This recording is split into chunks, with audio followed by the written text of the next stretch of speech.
Bismillahirrahmanirrahim. Innal hamdalillah nahmaduhu wa nasta'inuhu wa nastaghfiruh. Wa na'udzu billahi min shururi anfusina wa sayyiati a'malina. Man yahdihillahu fala mudilla lahu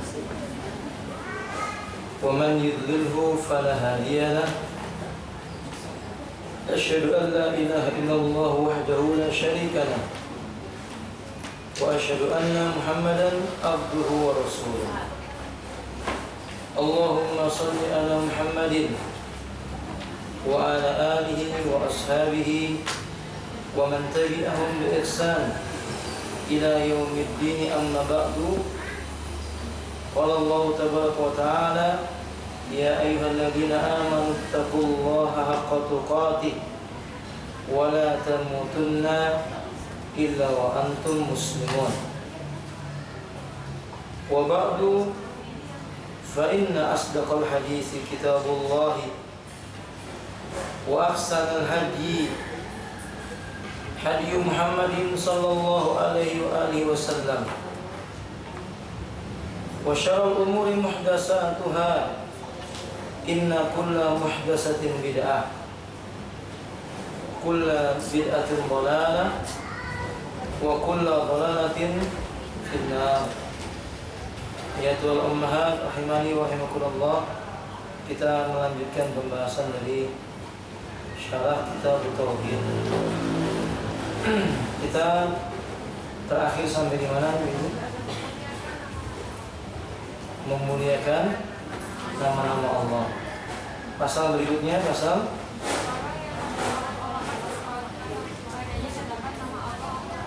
Baik. Bab man hazala bi syai'in fihi dzikrullah awil qur'ani awil rasuli sallallahu alaihi wasallam. Bab tentang barang siapa yang mengejek atau mencela sesuatu yang di dalamnya terdapat nama Allah, atau berkaitan dengan Al-Quran, atau berkaitan dengan Rasulullah sallallahu alaihi wasallam. Qala Syekh Shalih Al-Syekh, Syekh Shalih Al-Syekh menyebutkan, hada babun man hazala bi syai'in fi dzikrullah awil qur'ani awil rasul anna tauhid al khalis fil qalbi. Bab ini menerangkan tentang makna tauhid. Tauhid itu berserah diri, mengikhlaskan hati atau memurnikan hati dengan cara tunduk, patuh, menerima apa yang datang dari Allah Subhanahu wa ta'ala. La yujamil istiza' billahi jalla wa ala wa bi rasuli wa bil Qur'an. Dan tauhid itu tidak mengandung pencampur adukan antara kebenaran dengan kebatilan, antara memuliakan dengan mengejek atau memperolok Allah. Karena li'anna al-istiza'a mu'aridatun wa tauhidu muwafiqatun. Memperolok-olok itu bertentangan dengan sikap mengagungkan Allah, sehingga perbuatan tersebut dalam Islam termasuk dalam kategori kufur yang besar. Walihada qala ba'dul ulama, karena itu sebagian para ulama berkata, al-kuffaru nau'ani, orang kafir itu ada dua.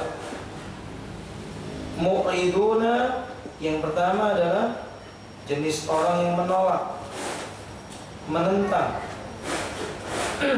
berpaling, seperti yang Allah katakan dalam surah Al-Anbiya ayat 24. bal aksaruhum la ya'lamunal haqqa fahum mu'riduna. Bahkan kebanyakan mereka itu tidak mengenal kebenaran, maka mereka itu berpaling atau menentang kebenaran. Yani mu'ariduna wa humul mujadiluna, menentang dengan cara mendebatnya. Dan perkara ini termasuk kekufuran. Li'annahu li'ajli itfa'i nurillah. Menentang kebenaran itu termasuk usaha memadamkan cahayanya Allah. Di antara bentuk penentangan itu adalah al-istihza, memperolok-olok atau mengejek. Mengejek ini termasuk bentuk kekufuran. Fatauhidu, sedangkan kalau itu istislam, wa inqiyad, wa qabul, wa ta'zim, sikap menyerahkan diri, patuh kepada Allah, menerima yang dari Allah, dan mengagungkan Allah. Wal istihza'u bi syai'in fi dzikrillah awil qur'ani awil rasul mu'aradatun. Sedangkan mengejek, mengolok yang ada hubungannya dengan Allah atau Al-Qur'an atau Rasulullah, ini sangat bertentangan dengan nilai-nilai tauhid yang ada. Li'anna munafil li ta'zim, dia menghilangkan sifat pengagungan, wa li'adza kana kufran akbar billah. Maka mengejek Allah, Quran maupun Rasul hukumnya kufur yang besar. Apa kufur besar itu? Keluar dari Islam. Idza la yasdul istihza'u billah aw bi rasulih sallallahu alaihi wasallam aw bil Quran min qalbin mu'min aslan bal la budda ay yakuna imma munafiqan aw kafiran musyrikan. Karena itu tidak mungkin sikap mengejek Allah atau mengejek Rasulullah, menghina Al-Quran itu bisa singgah dalam hati orang yang bertauhid. Tidak mungkin. Kalau ada sesuatu dalam hati orang yang bertauhid itu berupa sikap mengejek, mengolok apa yang ada pada Islam ini, kemungkinannya orang itu disebut dengan munafik. Kalau nggak munafik ya kafir. Kalau yang kafir ya, kalau nggak kafir ya musyrik. Sekali lagi, orang beriman nggak mungkin mengejek Islam, mengejek Allah, mengejek Rasulnya, mengejek Quran, tidak mungkin. Kalau Allah Taala, Allah Subhanahu wa Ta'ala berfirman, "Wala in sa'altahum la yaqulunna innama kunna nakhudu wa nal'abu."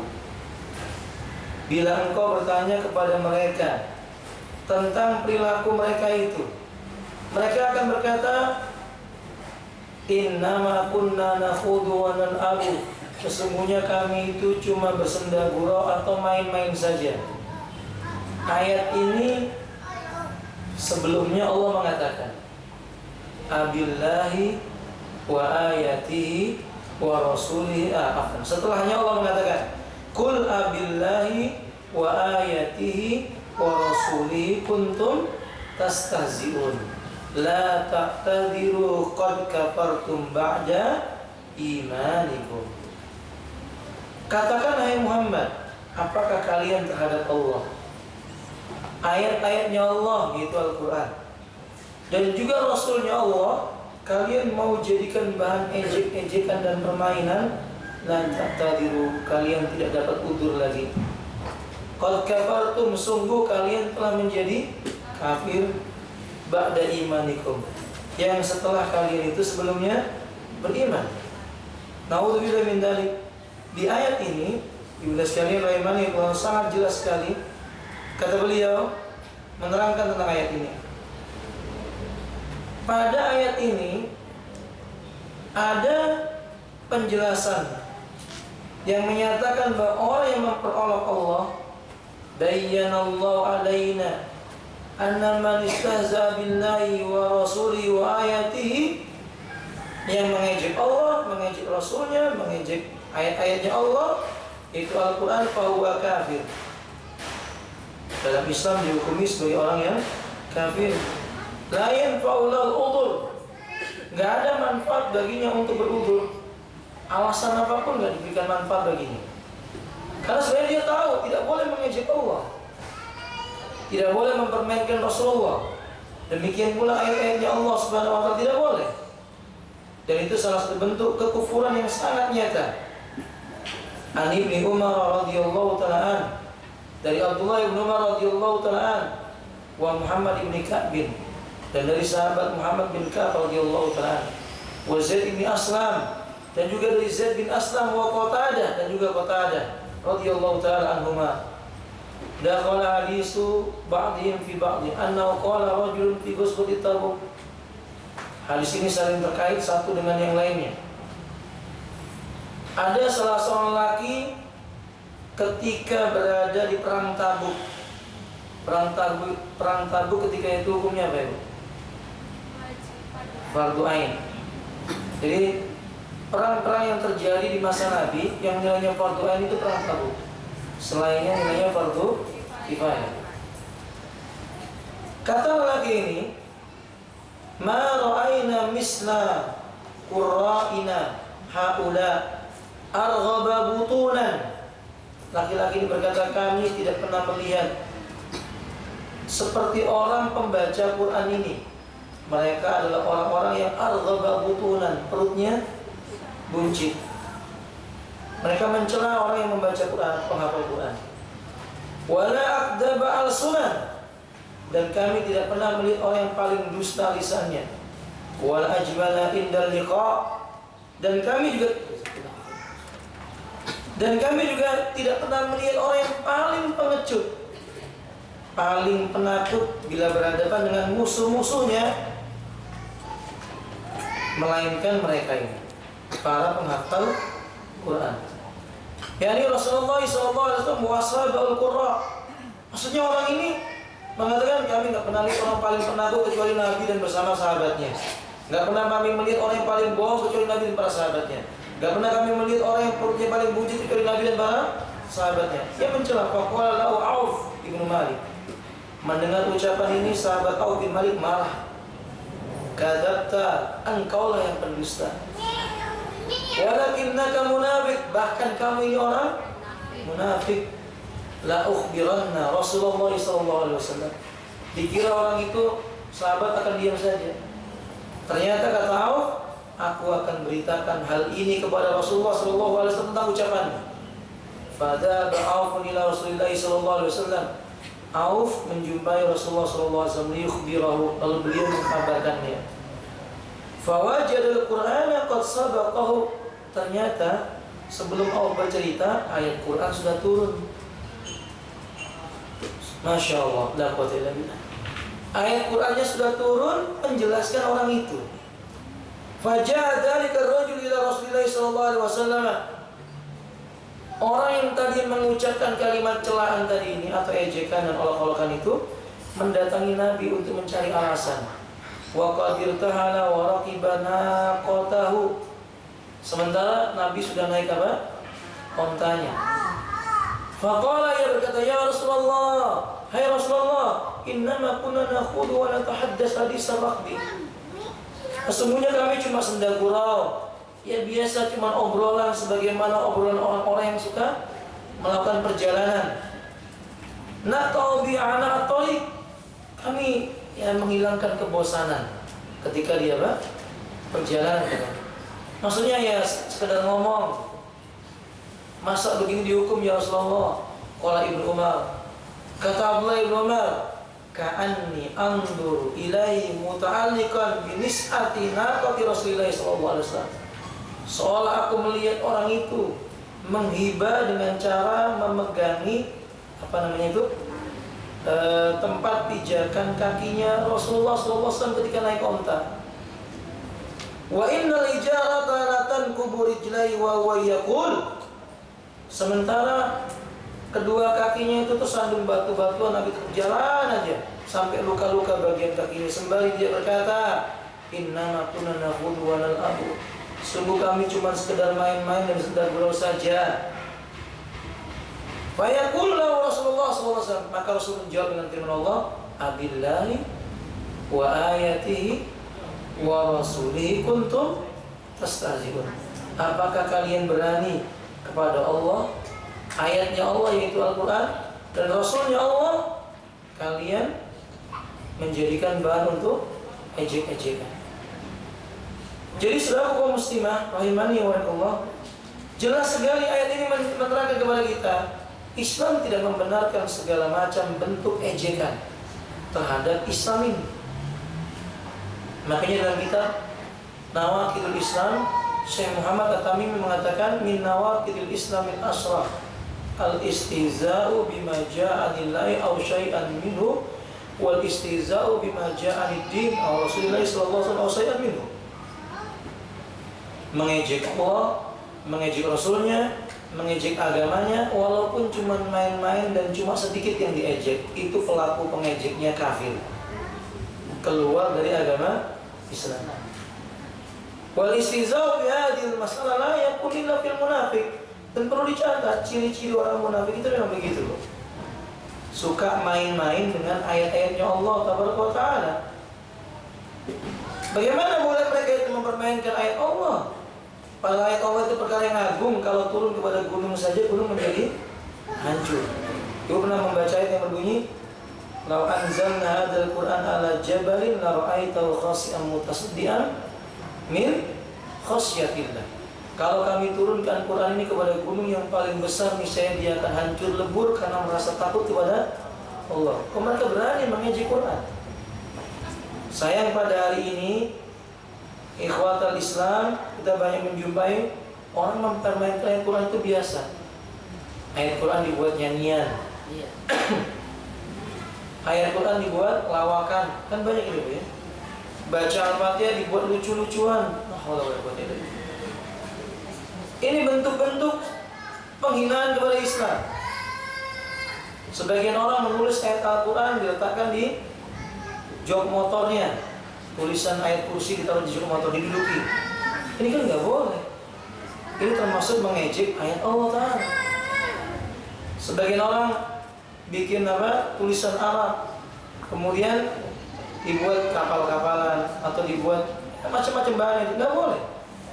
Hadil ayat nazil fil munafikin. Ingat, ayat ini turun untuk menegur orang munafik. Wa ba'du ahli ilmi qala, kata ahli ilmi, laisa fil munafikin wa hadha ghalatun wa laisa bisawabin li asbabin min anna hadhihi surah allati min hadhihi ayat ya fi halil munafikin. Sebagian orang ada mengatakan bukan untuk orang munafik, tapi kita katakan ini keliru. Yang benar, ayat ini turun untuk orang-orang yang punya sifat kemunafikan. Punya sifat kemunafikan. Nah, saya itu ciri-ciri orang munafik itu begitu, Ibu. Suka mengejek Islam. Hati-hati, jangan mengejek hukum Allah. Ada wanita berjilbab, jangan diejek. Banyak lisan-lisan yang kotor mengatakan wanita berjilbab itu karena untuk menutupi rambutnya yang sudah ubanan, kan? Sering dipanggil ninja dan sebagainya. Laki-laki yang celananya cingkrang diejek. Nah, dan semisal daripada itu, jenggot orang berjenggot diejek apa? Kambing. Ini banyak dijumpai. Mereka tidak sadar bahwa itu ajaran Islam. Diidentikan bahwa perkara-perkara yang sesuai dengan Islam itu dengan teroris, kan begitu. Laki-laki berjenggot, celana cingkrang, dai hitam, perempuan bercadar, jalan berdua, pasti dituduh apa? Bibit teroris, kata mereka. Itu mengejek. Ya kalau ada orang yang ternyata teroris, mereka berjenggot dan celana cingkrang, bukan berarti yang tercela itu jenggot dan celananya. Ya si terorisnya itu. Nggak sama pelaku dengan hukumnya. Paham maksudnya, Ibu? Paham. Islam hak. Apapun yang dilakukan itu hak. Maaf, apa yang dilakukan Islam itu hak. Pelaku Islam belum tentu mereka itu hak. Karena kadang pelaku Islam itu memburukkan Islam itu sendiri. Wallahu ta'ala alam bisawab. Dari sini kita bisa mengambil beberapa kesimpulan. Satu, hadis bab ini menjelaskan kepada kita apa, Ibu? Al-masail al-muhimmah. Permasalahan-permasalahan yang penting. Apa itu? Haramul istihza billahi wa ayati wa rasulih. Fafa'iluhu kafirun. Haramnya memperolok-olok Allah, ayat Allah dan Rasulnya Allah. Karena ini termasuk kekafiran. Saya pernah menjumpai seorang kiai yang meninggal dunia. Ketika kita berziarah ke rumah anaknya itu dipesani oleh kiainya tidak boleh membuka sebuah kamar. Kamar itu tidak boleh dibuka sampai kapanpun. Maka teman-teman pun penasaran, maka kamar itu pun didobrak. Ternyata dalam kamar itu WC. Apa namanya? Tempat buang hajat. Tapi yang membuat kita terperangah, tempat berdirinya kaki itu 2 buah Quran yang diletakkan di sana. Na'udzubillahi min dzalik. Ini kekufuran. Dan orangnya dianggap wali. Maksudnya sudah sampai tingkatan apa? Saya tidak ragu lagi mengatakan kalau itu benar demikian itu walinya syaitan. Tidak mungkin wali Allah. Menjadikan Quran untuk injakan dalam keadaan buang hajat. Na'udzubillah min dzalik. Ini terjadi seperti ini sekalian. Na'udzubillah min dzalik. Nah, sebagian mereka tisu di kamar mandi itu ditulis bismillah. Itu kan tisu untuk mengelap barang yang najis. Ini menghina Islam. Kufur hukumnya kafir. Nggak boleh. Ya, Allah bisa. Kemudian yang kedua, bab ini menjelaskan tentang tafsir surat ayat min surat Taubah. Salah satu tafsir dari ayat yang keberapa? 65 dari surat At-Taubah. Tafsir bagi setiap orang yang melakukan hal tersebut, siapapun orangnya, siapapun mereka yang mengejek Islam, mengejek Allah, mengejek Rasulnya, mencela Al-Quran, itu diancam dengan apa? Kekafiran. Diancam dengan kekufuran. Nah, tanpa sadar kita lihat banyak orang mencela hadis. Nabinya tidak dicela, tapi ucapannya Nabi dicela. Itu sama saja. Karena mencela hadis Nabi sama dengan mencela orang yang mengucapkannya. Dan mencela Nabi sama dengan mencela orang yang mengutusnya. Dan yang mengutusnya siapa? Allah Subhanahu wa taala. Makanya seluruh ulama Ahlussunnah sepakat, man istahza'a syai'an min Rasulillah sallallahu alaihi wasallam faqad kafar. Siapapun yang mencela hadis Nabi walaupun cuma sedikit, dia hukumnya kafir. Keluar dari agama Islam. Tidak boleh mencela apa yang datang dari Nabi sallallahu alaihi wasallam. Kadang sebagian orang diberitahu ini sunnah Nabi, kata mereka itu kan cuma sunnah. Kalau mau melaksanakan sunnah jangan di Indonesia, sana di negeri Arab. Ini mencela. Ketika ditanya agamamu apa, dia bilang Islam. Ini Islam yang mana yang mencela hadis Nabi? Tidak ada Islam yang mencela hadis Nabi. Na'udzubillah min dzalik. Banyak orang yang demikian itu. Yang ketiga, dalam ucapan atau dalam bab ini ada penjelasan tentang bayanu tafriqu bainan namimati wa balighatin nasihati awil mau'idati lillahi wa rasulih. Ada penjelasan perbedaan antara mengadu domba dengan menyampaikan nasihat untuk Allah dan Rasulnya. Kan laki-laki tadi berkata, aku tidak pernah melihat orang yang perutnya paling buncit kecuali para pembaca Quran. Maksudnya Nabi dan para sahabat. Diadukan oleh Auf. Wahai Rasulullah, si fulan berkata begini-begini. Ini bukan namimah. Ini bukan mengadu domba. Ini nasihat. Supaya Allah dan Rasulnya memutuskan apa yang harus dilakukan. Kalau namimah itu menginginkan adanya kerusakan itu. Si A mengambil perkataan si B di sebuah majelis. Nanti dia datang si A ini kepada si C. Perkataan si B disampaikan sama si C. Si C membantah. Ucapan si C disampaikan lagi kepada si B oleh si A. Ucapanmu dibantah oleh guru C dan sebagainya. Berantem. Ini namanya namimah. Haram hukumnya. Nggak boleh. Kalau kita menjumpai agama yang dihina, agama yang dicela, kita mengadukan kepada orang soleh agar orang soleh itu menasihati orang itu, boleh. Itu bukan namimah. Itu justru bagian dari mau'idhah wan nasaih, peringatan dan nasihat. Yang keempat, yakni penjelasan tentang al-farqu bainal afwi alladhi 'abba Allah taala wa siddati ala a'da'illahi azza wa jalla. Ada perbedaan yang jelas antara memaafkan yang dicintai oleh Allah dan sikap tegas dan keras kepada orang yang memusuhi Allah Ta'ala. Nabi bukan tidak mau memaafkan lelaki itu, tidak. Tapi dalam pelajaran yang besar untuk memberikan ketegasan dan kekerasan kepada segala macam bentuk kekafiran. Nabi tidak pernah toleransi untuk perkara kekafiran itu. Nabi itu, kata Anas bin Malik, beliau tidak pernah marah kalau berkaitan dengan masalah dunia beliau. Tapi kalau itu berkaitan dengan masalah agama, beliau akan marah dengan kemarahan yang tidak ada satu manusia pun sanggup untuk mengangkat kepalanya menghadapi wajah Nabi. Nabi itu kalau diejek misalnya, kamu ini rajulun majnun, lelaki apa? Gila. Nabi nggak marah, biasa aja. Nabi kalau dilempar batu pada bagian pipinya luka, Nabi nggak marah, biasa aja. Nabi diludahi juga tidak marah. Bahkan malaikat penunggu gunung marah, menawarkan kepada Nabi agar diizinkan menimpakan gunung di Taif, tapi Nabi menolak. Nabi memaafkannya. Tapi kalau urusan agama, Nabi tidak pernah bersikap lemah lembut untuk sebuah kekafiran. Nabi bersikap keras, kasar. Ketika mereka mencela Allah, Nabi marah dan mencela mereka. Raghima ankum wa raghima ankum wa raghima ankum. Celaka mulut-mulut yang mencela Allah. Nabi tegaskan. Kalau ada orang yang mencela agama Allah, Nabi sikapi dengan kalimat yang tegas.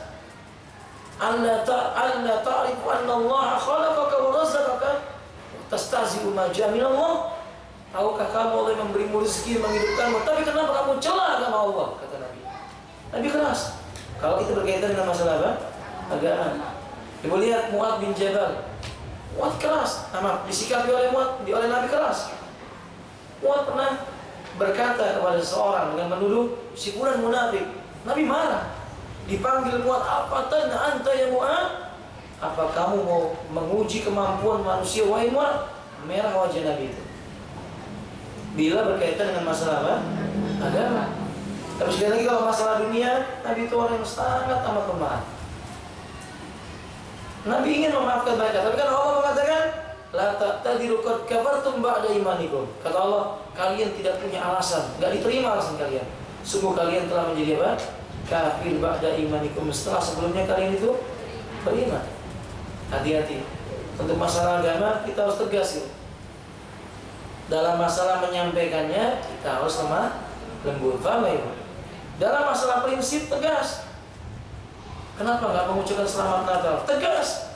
Qul ya ayyuhal kafir la a'budu ma ta'budun. Sampai kepada kalimat lakum dinukum. Tegas. Tapi kalau menyampaikan kebenaran dengan lemah lembut. Salat ya akhi. Saya bisanya salatnya cuma rukuk, sujud, enggak tahu bacanya. Salat enggak apa-apa, semampu kamu, lembut. Ya, kalau ada orang enggak salat dan dia tahu itu hukumnya wajib, Nabi tegaskan. Kata Nabi SAW, sungguh aku akan ingin memerintahkan seseorang menggantikan aku mengimami manusia. Lalu aku akan mendatangi rumah-rumah orang yang tidak sholat. Lalu diletakkan di atas rumah itu kayu dan dibakar rumahnya. Nabi bersikap apa? Tegas. Atau urusan agama. Wallahu a'lam bishawab. Yang kelima, di antara permintaan maaf ada yang tidak pantas untuk dikabulkan. Laisa kulla yastaghfiru rajulun fa u'tiya ilaihi minal afwi. Enggak mesti orang yang minta maaf itu dikatakan boleh kamu saya maafkan, enggak mesti. Kadang-kadang kita maafkan tanpa harus kita mengucapkan kamu saya maafkan. Itu sebagai takzir, hukuman, pelajaran bagi orang itu, biar dadanya merasa sempit dan mau tobat sama Allah. Soalnya kalau setiap orang kita katakan saya minta maaf, kalau kita saya terima maaf kamu, setiap seperti itu, maka kerusakannya kan besar. Paham ibu? Kadang kita sudah maafkan dalam hati kita, tapi secara lisan kita diam supaya dapat pelajaran orang ini. Anak kita misalnya, ya bunda maafkan, saya tidak sholat subuh, diam supaya dia tahu bahwa kesalahannya itu apa. Tetapi dalam hati ibunya pasti dia memaafkan siapa? Anak tersebut. Dan begitulah Rasulullah SAW. Nah memang bahkan ada juga orang yang minta maaf tidak perlu dimaafkan. Kalau itu kaitannya dengan masalah apa? Agama. Maaf saya tidak bisa lagi beragama seperti agama kamu. Maka kita katakan tidak ada maaf bagi kamu. Jangan malah, ya sudahlah kalau memang itu jalan yang kamu pilih. Naudzubillah. Mas sebagian orang itu ibu sekalian, ketika dia beragama Islam, kemudian dia murtad dari agama Islam, keluar dari agama Islam menuju kepada kekafiran. Lalu dia minta maaf sama keluarganya, maaf, saya nggak bisa lagi beragama dengan agama Islam, saya pilih jalan saya dengan agama ini. Kita katakan, untuk apa kita memaafkan mereka?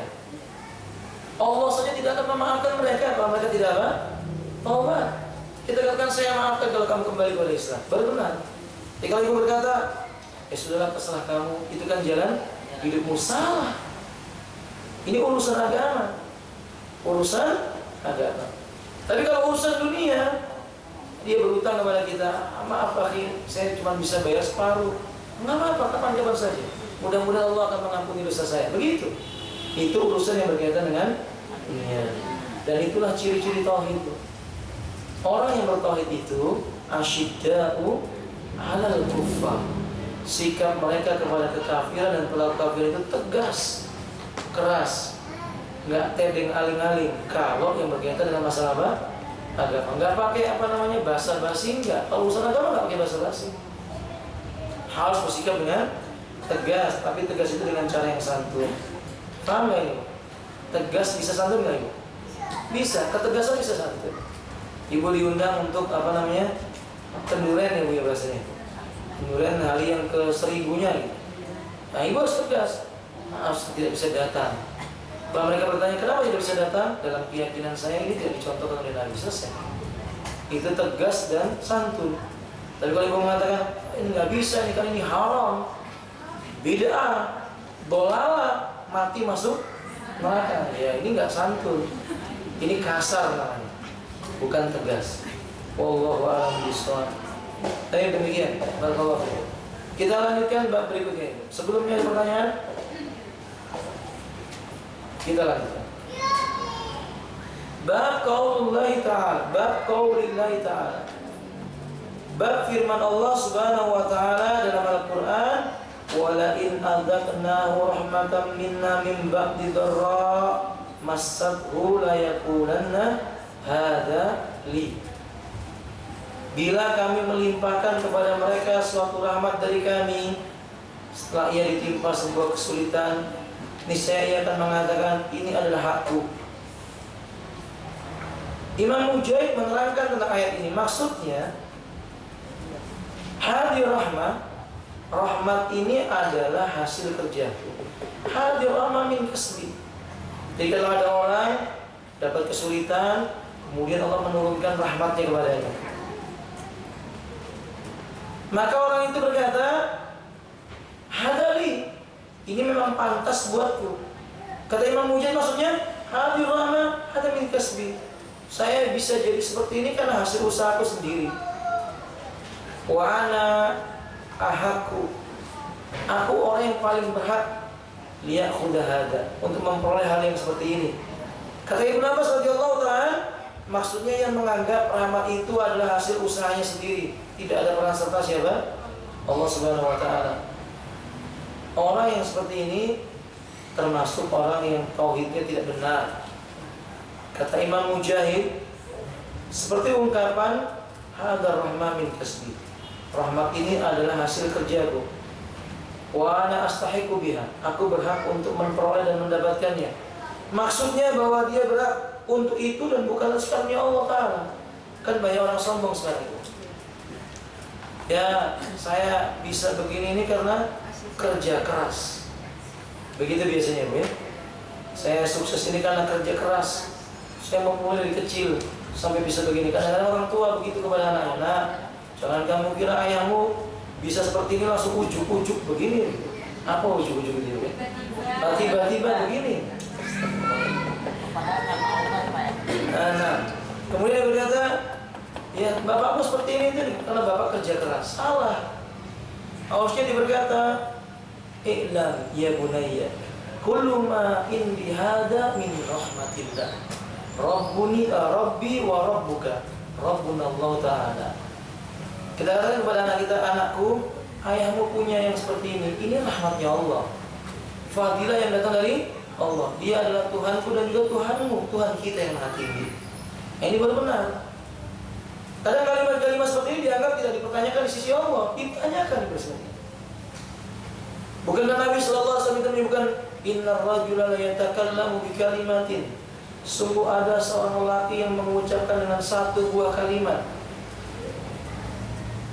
Laki-laki ini tidak menyangka, la yablughu ma balaghanhu. Dia nggak mengira bahwa kalimat ini akan sampai kepada sesuatu yang dia tidak sangka akan terjadi untuknya. Wa huwa min sukhillah, itu termasuk sesuatu yang berupa murkanya Allah Ta'ala. Fa kataballahu qawlahu fasakhita 'alaiha yaumil qiyamah. Allah tulis ucapannya yang jelek itu, lalu Allah timpakan murka kepadanya sampai dibangkitkannya hari kiamat. Naudzubillah. Naudzubillah ya maksudnya. Satu kata-kata itu membuat seseorang menjadi binasa. Dan ayat ini, Watiroi Malik, kata beliau selanjutnya, seharusnya manusia tahu Allah Ta'ala yarzuquhu, Allah lah yang mengarunianya. Li'annahu yastahiqu ayyuti min haqqi min ni'amillah azza wa jalla. Karena memang Allah tahu orang ini pantas diberi hak nikmat yang datang dari Allah Subhanahu wa Ta'ala. Tapi yang harus dia ketahui bahwa itu semua juga tidak mungkin lepas dari fadilahnya Allah Subhanahu wa Ta'ala. Nah, makanya sering kita lihat ada orang mengucapkan hadza min fadli rabbik. Ini adalah datang dari karunia Rabbku, yaitu Allah Tabaraka wa Ta'ala.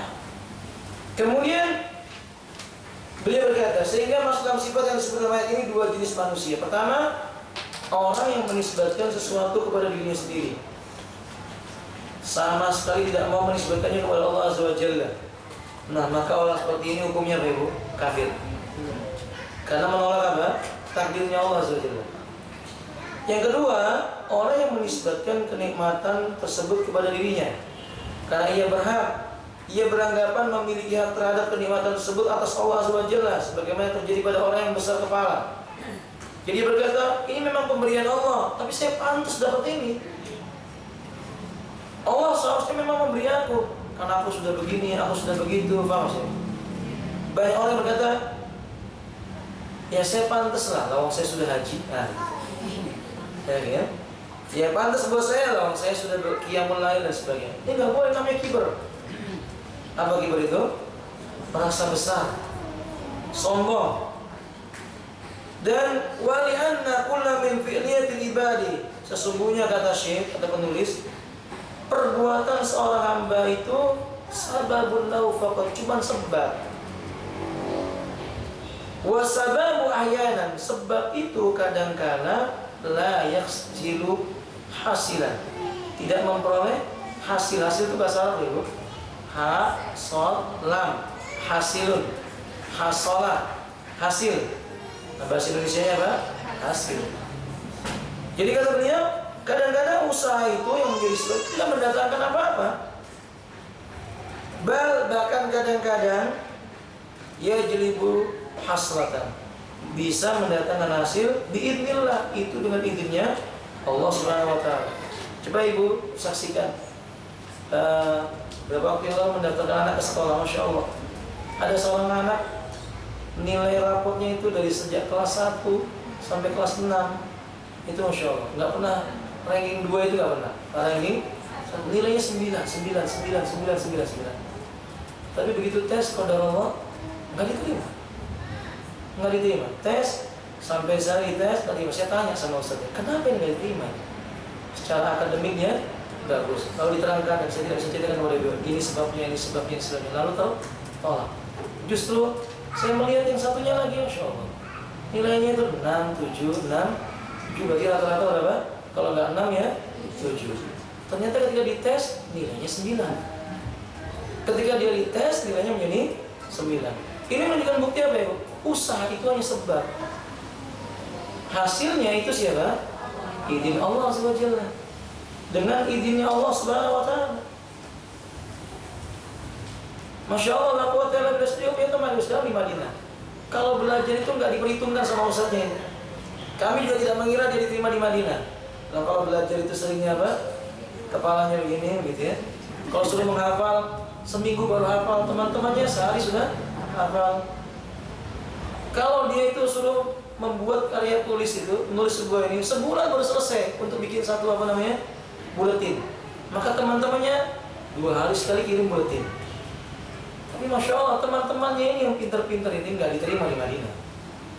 Beliau alhamdulillah ujian ketemu dengan seorang syekh, cuma bicara saja, syekh saya kepingin sekolah di Madinah. Ya pingin, terima. Nggak pakai tes Ibu. Cuma berkata saya kepingin maka di Madinah. Kepingin dia, udah terima. Langsung tertulis makbulah, diterima. Sekarang sudah di Madinah, sudah semester 5. Masya Allah. Itu termasuk apa? Usaha. Cuma sekedar datang ke saya lalu ngomong pingin, sudah usaha. Nah kita harus meyakini bahwasanya semua itu dengan takdirnya Allah Subhanahu Wa Taala. Yang penting diusahakan. Alaysa kadzalik? Kalau gitu. Nah, kemudian kata beliau selanjutnya, wa idan kullama indana yarji ila Allah azza wa jalla. Sehingga akhirnya kembali segala perkara itu kepada karunia-Nya Allah Subhanahu wa taala, alladzi yarzuqu Allah taala liman syaa. Di mana karunia Allah itu akan diberikan oleh Allah kepada siapa yang dikehendaki oleh Allah. Nah, ini nasihat buat saya, ibu-ibu. Alhamdulillah kita mukmin, kita muslim, dan semoga Allah mewafatkan kita di atas iman dan Islam dan sunnah. Allahumma amin. Kadang kita menjumpai orang yang tidak seperti kita, tidak mukmin, tidak muslim, kafir, tapi hidupnya lebih terlihat mapan. Sahih? Semua keinginannya ada, badannya sehat. Ini seorang mukmin sakit-sakitan, kan gitu ya? Kadang kita jumpai seorang mukmin, masya Allah, datang ke majelis ilmu berat karena sakit. Ini orang-orang kafir, badannya kekar, sehat-sehat, datang ke diskotik, datang ke ini, nggak sakit-sakit. Kan begitu ya, Bu? Kira-kira apa rahasianya? Apa rahasia? Kenapa ini? Itu dikasih Pak, dikuasai. Pertama, dzalika fadlullah yu'ti may yasha. Karunia Allah itu diberikan kepada siapa saja dikehendaki oleh Allah. Tapi kadang-kadang karunia itu bisa menjadi bencana bagi seseorang. Bala. Allah, Nabi bersabda dalam hadis yang sahih, "Idza ra'aitallaha yu'til 'abda." Bila engkau melihat Allah kok masih memberi kepada seorang hamba yang berbuat durhaka dan maksiat apa yang dia inginkan dengan urusan dunianya, fa'lam anna istidraj, ketahuilah itu namanya istidraj. Kekayaannya biar menambah kesesatannya, kesehatannya biar menambah kerusakannya, kecerdasannya biar menambah matinya hatinya. Harusnya kan itu semua menghidupkan hati, mendekatkan dirinya kepada Allah Subhanahu wa Ta'ala. Tapi orang tidak demikian. Orang beriman justru kebalikannya. Sakit-sakitan supaya apa itu? Sakit-sakitan supaya apa itu? Iya, supaya tidak punya dosa kalau ketemu Allah. Kadang orang sakit itu dikehendaki oleh Allah dibuang dosa-dosanya di dunia. Nanti supaya di yaumil qiyamah enggak dijilat api neraka lagi. Sudah habis dosanya. Tinggal masuk dalam surganya Allah. Kadang demikian. Kadang orang tidak diberikan oleh Allah Subhanahu wa taala harta kekayaan.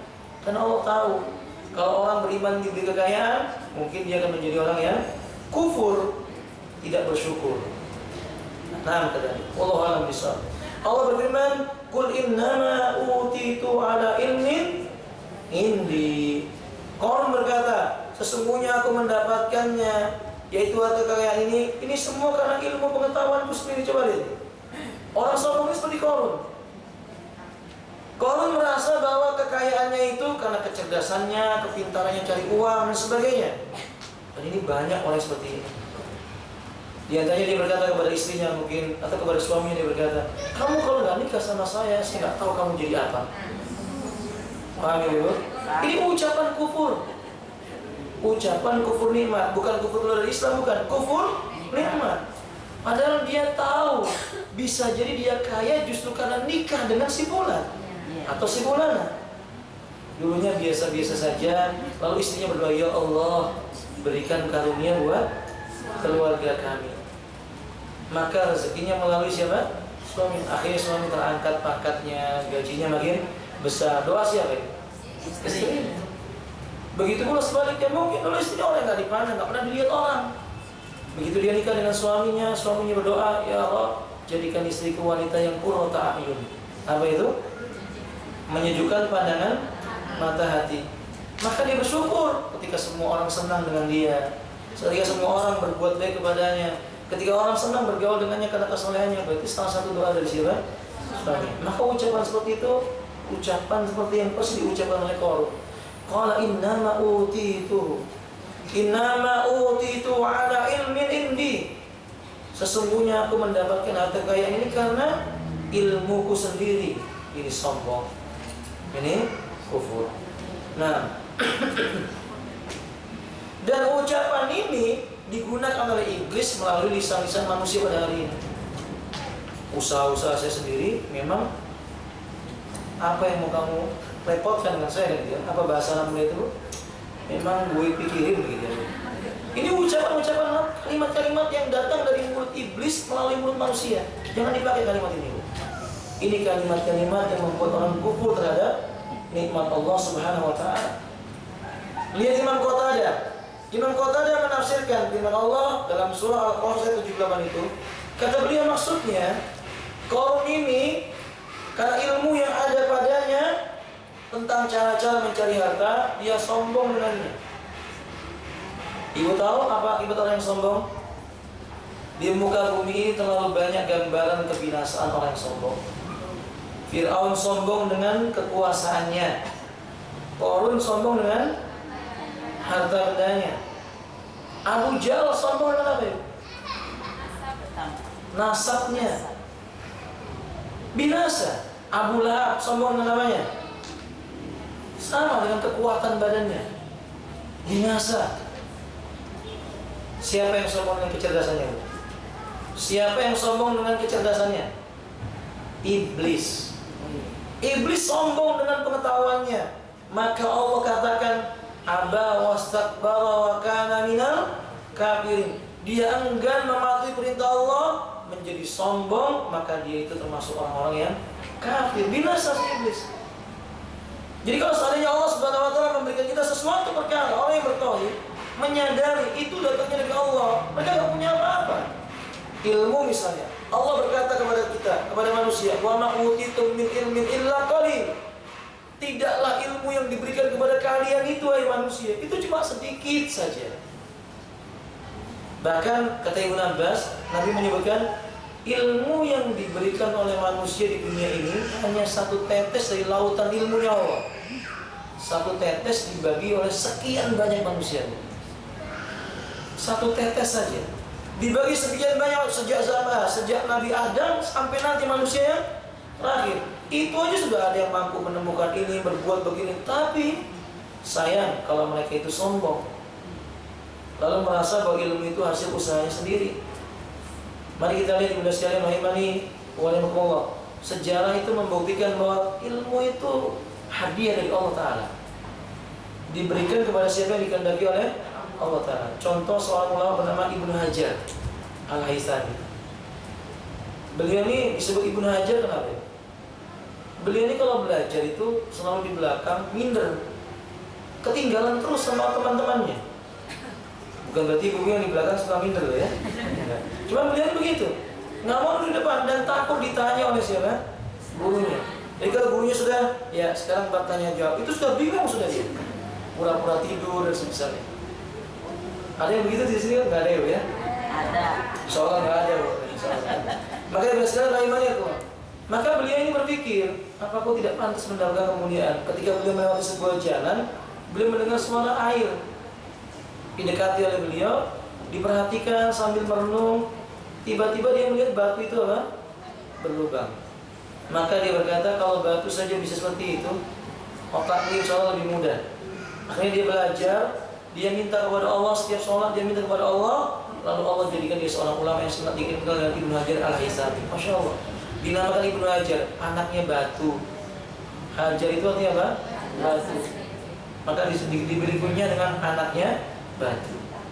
Lihat ya sekalian. Ini kan apa ya? Hadiah dari Allah. Tapi hadiahnya dengan apa? Dengan usaha. Manjadda wajada. Faman istayada hasala. Siapa yang bersungguh-sungguh dia dapat apa yang dia inginkan. Siapa yang dia berijtihad dengan sungguh-sungguh, dia akan mendapatkan hasilnya. Paham Ibu? Jadi jangan putus asa. Ilmu itu tidak hadiah dari Allah Subhanahu wa taala. Kemudian kekayaan itu juga hadiah. Kekayaan itu hadiah dari Allah Ta'ala. Tapi ingat, kekayaan itu adalah ujian.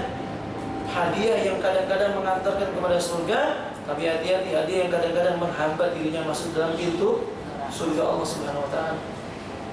Nah, kemudian beliau berkata, Yani para ulama yang lain menafsirkan maksudnya karena Allah mengetahui bahwa aku lebih berhak untuk mendapatkan kekayaan ini. Artinya kalau berkata, ya wajar saya itu dapat begini karena memang Allah tahu kok saya ini pantas seperti ini. Kan gitu, Ibu. Sebaliknya ada orang demikian. Ya wajar kalau saya dihukum oleh Allah. Karena Allah tahu saya pantas dihukum oleh Allah Ta'ala. Ini kalimat putus asa. Dua-duanya nggak boleh. Harusnya seseorang itu berkata ketika dikaruniai oleh Allah keutamaan yang berkata hada min fadli rabbi. Ini karunia Rabbku terhadap diriku. Wa a'udzu min fitnati hadhihi. Dan aku berdoa a'udzu billahi min fitnati hadhihi. Tapi aku berlindung dengan pemilik harta ini agar aku tidak terfitnah dengan harta ini. Misalnya begitu. Ini yang baik.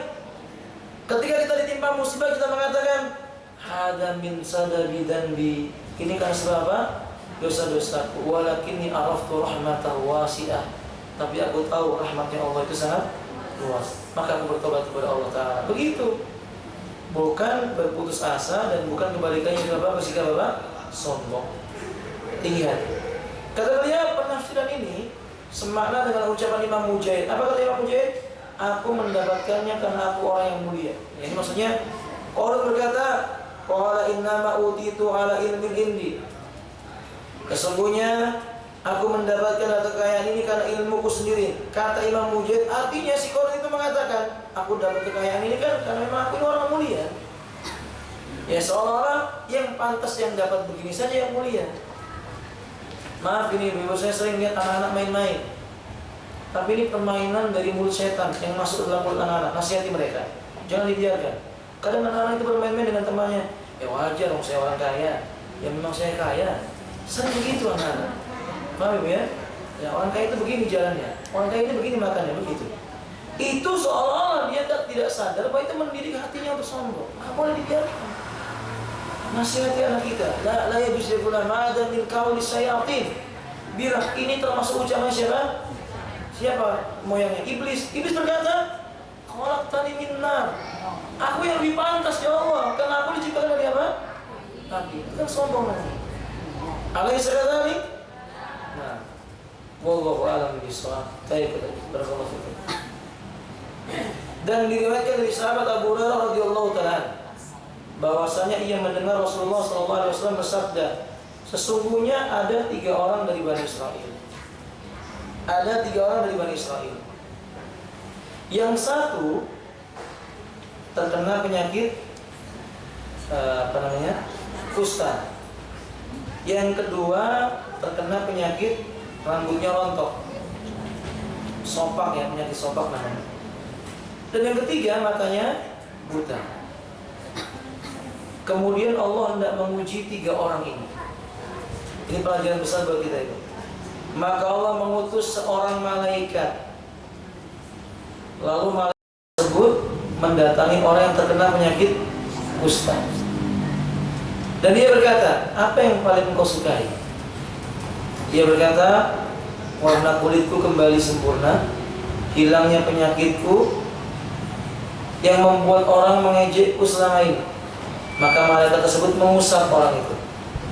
Lalu penyakitnya dengan izin Allah sembuh dan diberi warna kulit yang sangat bagus. Malaikat itu berkata kepadanya, harta apa yang engkau sukai? Dia berkata, onta atau sapi. Maka ia diberi onta, yang ontanya ini ada janin dalam perutnya. Lalu malaikat itu berkata, semoga Allah memberkahi ontamu ini. Dia tidak mengatakan semoga Allah memberkahimu, tapi malaikat berkata apa? Semoga Allah memberkahi ontamu. Karena ini ujian.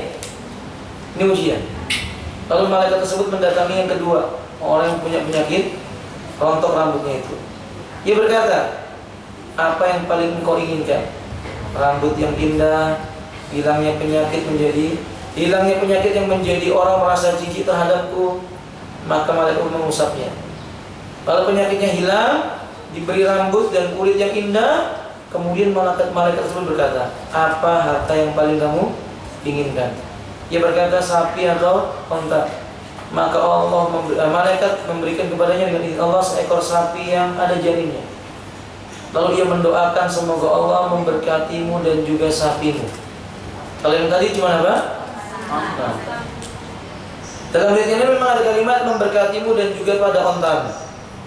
Kemudian dia mendatangi yang ketiga, orang yang buta. Ia berkata kepadanya, apa yang paling kamu sukai? Dia menjawab, Allah mengembalikan penglihatanku. Lihat, dia katakan Allah mengembalikan penglihatanku. Kalimatnya berbeda itu. Kalau yang pertama tadi ditanya apa ibu? Jawabannya, yang rambutnya rontok apa kata dia? Apa yang kamu sukai? Apa jawabnya? Rambut yang indah. Kalau yang buta, apa yang paling kamu sukai? Dia jawab apa? Allah mengembalikan penglihatanku, sehingga aku bisa melihat orang. Lalu malaikat tersebut mengusapnya, lalu Allah mengembalikan penglihatannya. Malaikat pun bertanya, harta apa yang kamu sukai? Kambing. Maka ia diberi seekor kambing yang ada janinnya. Kemudian onta, sapi dan kambing tersebut berkembang biak dengan izin Allah, sehingga orang pertama memiliki 1 lembah onta, kedua 1 lembah sapi, ketiga 1 lembah kambing. Ini nggak main-main bu, 1 lembah. Nah, Nabi bersabda, setelah itu malaikat datang dengan bentuk semula mendatangi orang yang terkena penyakit kusta dan berkata, aku adalah orang miskin, sedang dalam perjalanan, sekarang kehabisan bekal, sehingga saat ini aku tidak mungkin dapat sampai ke tujuan kecuali dengan pertolongan Allah, kemudian pertolongan dirimu. Demi Dat yang telah memberikanmu warna kulit yang cantik, kulit yang bagus, serta yang banyak, aku minta padamu seekor onta saja untuk bekal melanjutkan perjalananku. Ia menjawab, tanggunganku masih banyak. Maka malaikat tersebut berkata, seakan-akan aku mengenalmu, bukankah engkau dahulu menderita kusta dan dijauhi manusia serta tidak punya apa-apa, lalu Allah Azza wa Jalla mengaruniaimu kekayaan? Maka dia menjawab, sungguh harta ini aku warisi turun-menurun dari nenek moyangku. Dusta dia. Na'udzubillahi min dzalik. Apa kata malaikat? Jikalau engkau berbohong, semoga Allah mengembalikanmu pada keadaanmu semula. Nabi bersabda, kemudian malaikat datang dalam wujud yang semula, mendatangi orang yang rambutnya rontok, berkata kepada dia seperti yang kepada orang yang pertama. Ia menjawab dengan jawaban yang sama dengan orang yang pertama, saya ini masih perlu banyak harta, ada banyak tanggungan, ini warisan turun temurun, sama gitu. Maka kata beliau, bila kamu dusta, semoga Allah mengembalikanmu kepada keadaan yang semula. Kemudian dia dalam wujud semula mendatangi orang buta. Orang buta gak bisa mengetahui, orang buta gak bisa melihat siapa orang yang datang kepadanya. Ini keutamaan orang yang buta itu. Kebanyakan orang yang buta itu jujur, insya Allah. Makanya orang buta, bila dia redha, Allah akan gantikan untuknya surga. Dalam riwayat Imam Muslim, barang siapa yang Allah mencabut 2 kekasihnya darinya lalu dia redha dengannya, Allah akan menggantikannya dengan surga. 2 kekasihnya itu maksudnya adalah 2 buah matanya. Nah, bahkan mungkin ibu sering melihat di TV dakwah itu, ada seorang anak dari Mesir, beliau buta sejak usia, kalau saya tidak salah, 5 tahun. Jadi sebelumnya tidak apa? Buta. Tapi membuat beliau tidak bersedih. Sejak kebutaannya itu justru beliau mampu menghafal Quran. Bukan hanya 1 cara baca, qiraatus sab'ah, 7 cara baca dia hafal. Apa hukum bacaannya, diriwayatkan melalui jalan apa, mereka dia apa? Ketika ditanya oleh si pewawancara, apa yang kamu paling harapkan? Anak ini berkata, yang aku harapkan Allah tidak mengembalikan penglihatan. Jadi justru dia berharap apa? Penglihatannya tidak kembali. Kenapa? Karena dengan 2 mata yang buta ini Allah sudah karuniakan yang lebih baik, yaitu hafal Quran. Aku khawatir bila mataku terbuka hilang hafalan Quran. Masya Allah ini. Jarang orang yang pandai bersyukur seperti itu. Nah, maka lelaki ini datanglah kepada orang buta itu dan berkata, aku ini lelaki miskin, sedang dalam perjalanan, kehabisan bekal, sehingga aku tidak bisa sampai kepada tujuanku, kecuali dengan pertolongan Allah, kemudian dengan pertolonganmu. Demi Dat yang telah mengembalikan penglihatanmu, aku minta seekor kambing untuk bekal selama perjalananku. Kata lelaki ini, dulu aku buta, kemudian Allah kembalikan penglihatanku. maka silakan kau ambil kambing tersebut dengan sesuka hatimu, mana saja, berapa saja, dan sisakan sesuka hatimu. Kalau kamu mau sisakan cuma satu, nggak apa-apa. Sungguh demi Allah, aku tidak berkeberatan dengan kambing yang kau ambil untuk di jalan Allah. Lalu malaikat berkata kepadanya, jagalah hartamu, sesungguhnya kalian diuji, hanya diuji. Sesungguhnya Allah telah ridha kepadamu, hai orang yang buta, dan murka terhadap dua orang sahabatmu itu. Hadis ini riwayat Imam Bukhari dan Muslim. Ini faedah. Faedah yang besar kita bisa ambil dari kisah ini, bahwa apa yang ada pada manusia, kata beliau, itu nikmat Allah Ta'ala. Dan kenikmatan itu tidak bisa hilang dari istri seseorang sampai dia itu kufur kepadanya. Nah, sebab itu jangan mengkufur nikmat. Dan orang yang punya sebuah syukur nikmat, Allah akan tambah kenikmatannya itu. Lelaki yang buta ini dia mensyukuri nikmat Allah, Allah ganjar dengan kenikmatan yang jauh lebih banyak. Dan memang janji Allah bagaimana ini? La in syakartum la azidannakum wa la in kafartum inna adzabi lasyadid. Dua, kadang-kadang kekurangan itu merupakan kelebihan di sisi Allah Ta'ala. Terkadang kekurangan di sisi manusia ternyata itu merupakan kelebihan di sisi Allah Ta'ala. Ibu pernah mendengar orang buta disebut dalam Al-Quran? Pernah gak ibu? Orang buta yang dipuji oleh Allah dalam Al-Quran? Hah? Pernah baca ayatnya? Surat apa ibu? Gimana ayatnya? Wa amma man ja'aka ya wa huwa yakhsha wa amma man ja'aka yas'a wa huwa yakhsha fa anta anhu talaha. Adapun orang yang sudah bersungguh-sungguh bersegera ingin mendapatkan ilmu datang kepada dirimu, tapi dalam kondisi dia takut kepada Allah, justru kamu abaikan. Dipuji orang itu oleh Allah. Orang buta ini bernama Abdullah ibnu Ummi Maktum. Orang buta disebut dalam Al-Quran ini. Masa itu sebagai kaum muslimin sebutannya sebutan yang baik lagi, sebutan kebaikan. Dipuji tentang kebagusan hatinya itu oleh Allah Subhanahu Wa Taala. Makanya kita katakan jangan meremehkan orang yang punya kekurangan dari sisi apa? Fisik. Karena Allah berikan kepada kelebihan. Masya Allah la quwwata illa billah. Coba ibu lihat para ulama banyak yang buta. Syekh bin Baz buta ya. Tapi Masya Allah Allah angkat derajat. Dan kita tidak mendahului Allah dalam memuji seseorang, tidak. Para ulama banyak yang buta, tapi mereka diberikan kemuliaan oleh Allah Subhanahu wa Ta'ala. Wallahu ta'ala a'lam bissawab. Fahim tak? Walhasil yang terakhir dari sini kita bisa mengambil faedah ibu dan sekalian bahwa kekayaan, kesehatan, semua itu ujian dari Allah Subhanahu wa Ta'ala.